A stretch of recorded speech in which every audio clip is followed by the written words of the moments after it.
Alright guys, welcome along to the tutorial video.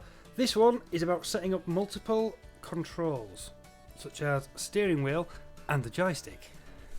Right, so basically you just start your game up.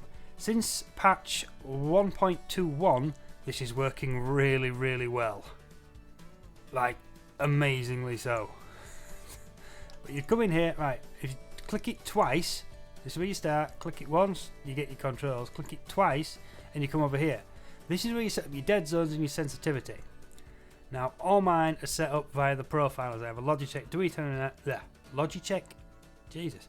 Logitech G29 and a Logitech Extreme 3D Pro joystick. The G29 is steering wheel. So, there you go, Extreme 3D Pro. Again, it's set up via a profiler, so I don't need to do anything in here other than kill the dead zones. My dead zones are controlled elsewhere. Same with the sensitivity, so off, on. Same for the wheel, off, on. Now, if you don't have profilers, such as if you're using the Satis stuff, that come, well, it doesn't come with Farm Sim, but it's the Farm Sim wheel, then you'd have to do it all in here if you wanted to do it. Now, mine had a little bit of a dead zone anyway, so I wasn't worried about that with the wheel. I never had the side panel. But that's where you do that. Now, I've only got the two, but I'm presuming if you had an extra joystick for doing proper forestry work, that would appear in here as well. That would be epic. It's on my to get list. Anyway, the real juicy stuff. You come in here, and as you can see it's got a 2 next to it. That is because it set the devices. See, that's device number 1, because that's the way it started. It's the first one it loaded when we started up the game. That's device number 2. So, device number 2, button 12, changes select camera. All you do is literally fire it up, press a button, voila, that was button 12. If you wanted to change it to a different button, you'd push that button instead. There we go. Well, that's my push to talk button for TeamSpeak, so I'm putting it back. And it also works exactly the same with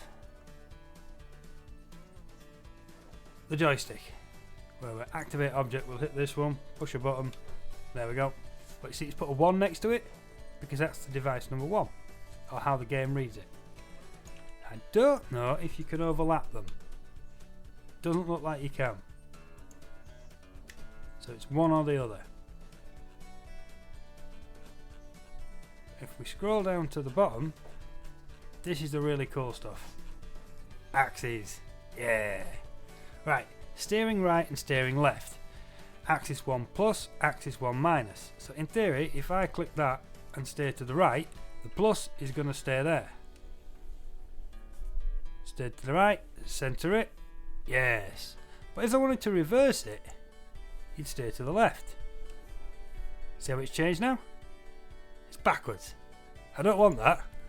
So we'll steer to the right again and then straighten it up again. But how cool is that? Now, previous versions of Farm Sim always used combined pedals. You'd set that up in your profiler, or it'd do it automatically.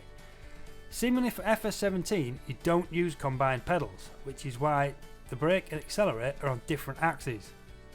Now with the G29, you have accelerator, brake and a clutch, so I have a clutch axis to fiddle about with as well, if I can find anything to bind it to.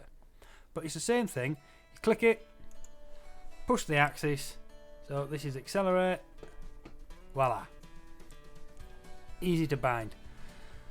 Right, the really cool stuff though about this, like it recognised which direction it was going there, is for when you come down here and you start messing around with your front loader arms and that.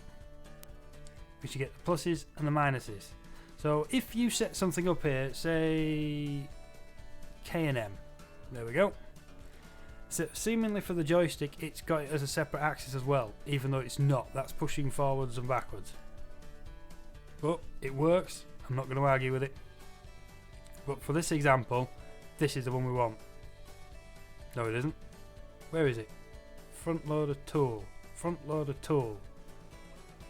Front loader tool. There we go. Right.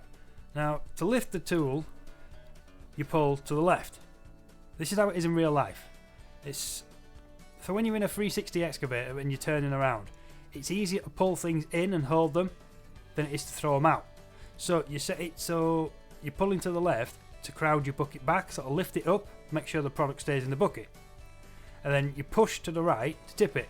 It's so you don't accidentally tip stuff. It's when I'm unloading the train at work as well, we have a clamshell bucket, which is best way of describing that's going to be like tongs. It's like two spoons opposite each other and they're grabbed together. But we had a problem one year that got piped up wrong, and it was when you pulled to the left, it opened, and there was product spilling out all the time, constantly, just because of how your hand's set there. It's could have done with a bigger dead zone. But having it pushed to the right to open it, so much better. So say for instance you get in the game and you're pulling to the left and it's opening, you come back in here and you swap them round like that. But obviously I've got it already pulled to the left, which is minus, so I'm going to like that. How cool is that? The game is so much better just for little things like that. But that, guys, is how you set up dual controls for FS17. It is so simple, better than it's ever been before. And even if you don't like it, you can come back in here and just literally reverse your control. If you've moved it to the left to set it first time, it's the wrong way around. This time, move it to the right. Perfect. Right, guys, thank you very much for watching. We'll catch you next time. Laters.